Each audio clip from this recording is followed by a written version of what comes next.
21শে June সুন্দরবনের Amphan বিধ্বস্ত এলাকা হিঙ্গলগঞ্জের বাসতলী গ্রাম ও হাসনাবাদের টিয়ামারি গ্রামের দুস্থ মানুষের পাশে নবারুণ সহায়তায় স্যান্ডেলেবিল শ্রী রামকৃষ্ণ সেবাশ্রম।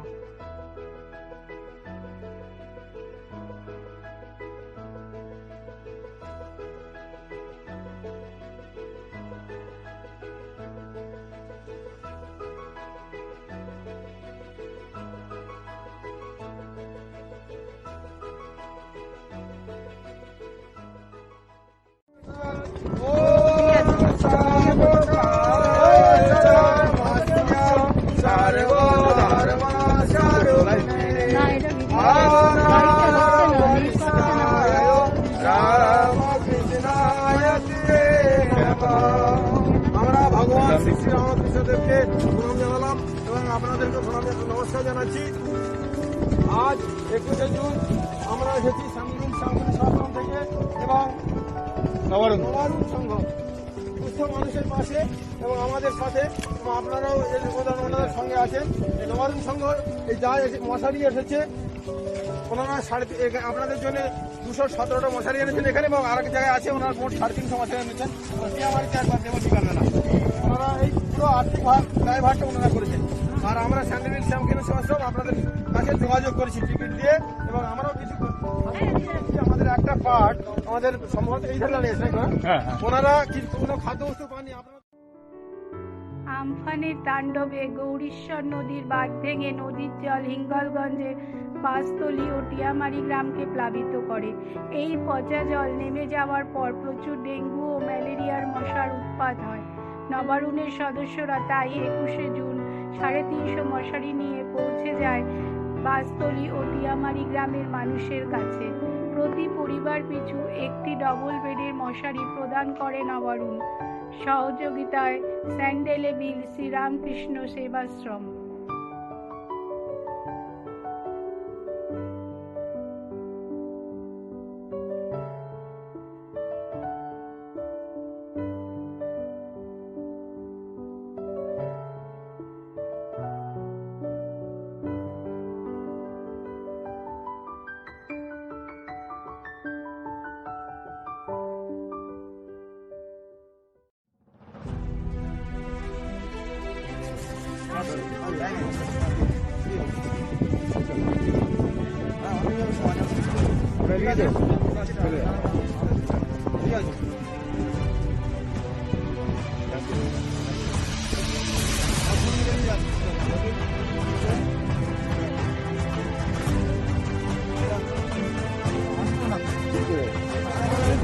অনেক করো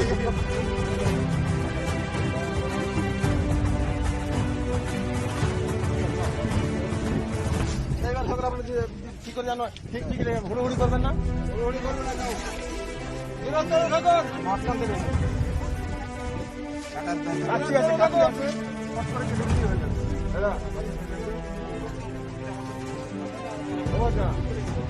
কণিকা কই কণিকা কণিকা কোথায় কণিকা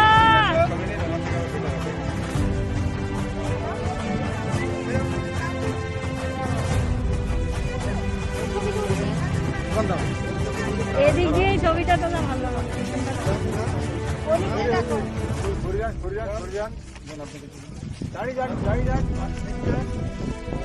একটু আসতে দাও দাঁড়া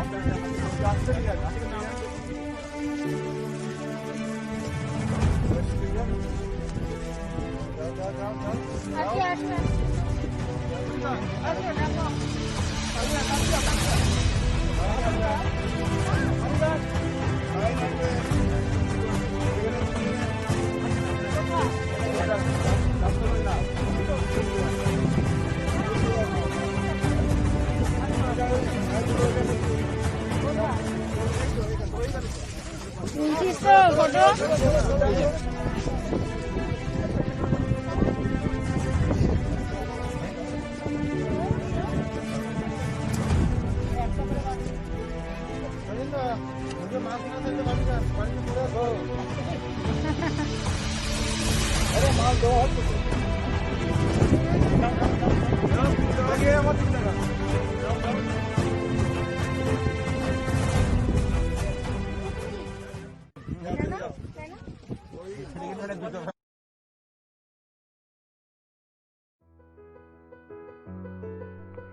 খাপুকুরে টিয়ামারি গ্রামের দুস্থ মানুষদের হাতে ত্রাণ সামগ্রী ও 130খানা মশারি তুলে দিয়েছে নবারুণ। ডাসা নদীর বাঁধ ভেঙে প্লাবিত হয়েছে এই গ্রামাঞ্চল। জমা জল থেকে উৎপত্তি হয়েছে ডেঙ্গু ও ম্যালেরিয়া রোগ বহনকারী মশা। অসহায় এই মানুষদের সহায়তায় ছুটে গিয়ে তাদের পাশে দাঁড়িয়েছে নবারুণ। সহায়তায় স্যান্ডেল লেবেল শ্রীরামকৃষ্ণ সেবাশ্রম।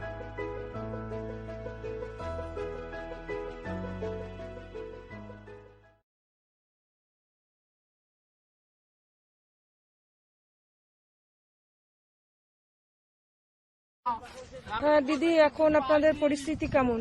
1 মাস তো হয়ে গেল আমফান হয়েছে, এখন পরিস্থিতি কেমন এখানে? এখন একটু সামান্য কিছু ভালো।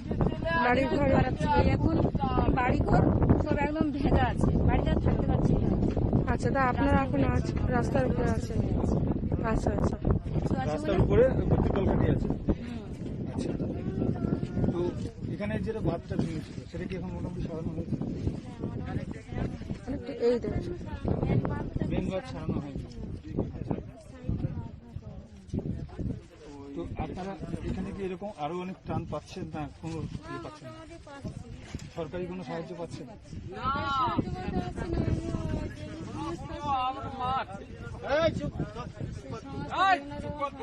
আমাদেরকে সাহায্য করছে, এটা আমাদের একটু ভালো লাগছে। জলের মধ্যে তো অনেক খাবার টাবারটা অনেকে উড়ান আছে, অনেকে নিয়ে ঘর বাড়ি নিয়ে জ্বালানি টালানি, আমাদের গ্যাসের সরকারি তো ব্যবস্থা নেই, ওই জন্য খাওয়া দাওয়ার একটু অসুবিধা হচ্ছে। আর মোটামুটি এখন মোটামুটি চালটা পাচ্ছেন, চাল ডালটা পাচ্ছেন।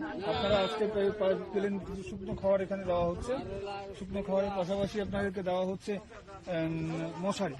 এখানে আপনাদের মশারিটার বোধহয় খুব প্রয়োজন হয়ে পড়েছে। ওই জন্য মশার তো খুব দুরবস্থা এখন, দেশ বন্ধ, মশা খুব আসছে দিনে রাত্রে, নদীর সূর্যটা প্রত্যেকই বহু মশা। আমরা চেষ্টা করেছি আপনাদেরকে একটা বড় মশারি দেওয়ার, 7-6 মশারি দেওয়ার চেষ্টা করেছি, সেরকমই আমাদেরকে মহারাজ বলেছিলেন। তো আমরা এসেছি কলকাতা থেকে, নবারুণ আমাদের গ্রুপ। তো আপনারা দেরি করে এসেছেন, আপনি একটু অপেক্ষা করুন, করে নিয়ে যাবেন। আমরা উপাসটা ওদেরকে দিয়ে দিই, তারপর আবার আপনাদেরকে একটু অপেক্ষা করুন। বলছি, যেদিন ঝড়টা হলো সেই দিন আপনারা কোথায় ছিলেন? সেদিন বাড়িতেই ছিলাম, আমরা বুঝতেই পারি না যে এরকম নদী ভেঙে গেছে। আমরা যখন দেখলাম, আগে তো সতর্কবার্তা দেওয়া হয়েছিল এরকম একটা আমফান ঝড় আসছে। এই যে করোনা ভাইরাসের জন্য কেউ সোলার সেন্টারে যেতে পারে না। আচ্ছা আচ্ছা অনেকে তো থাকে করোনা আচ্ছা, ভাইরাসের জন্য ভয়তে আতঙ্কায় আচ্ছা সোলার সেন্টারে কেউ যেতে পারে না। আচ্ছা। বুঝছে না। কিন্তু ওই জন্য আমরা যখন জানতে পারলাম তখন নদী ভেঙে গেছে, তো পুরো বাড়িতে মানে ঘরে জল উঠে গেছে। আস্তে আস্তে ঠিক মতো জানতে পারলাম যে নদী কি করে ভেঙে গেছে। আর একটু এখন কিছু পাচ্ছি, সাহায্য পাচ্ছি। আমরা আশা করি এই ত্রাণ সামগ্রী দুস্থ গ্রামবাসীদের ডেঙ্গু ও ম্যালেরিয়ার প্রকোপ থেকে রক্ষা করতে সক্ষম হবে।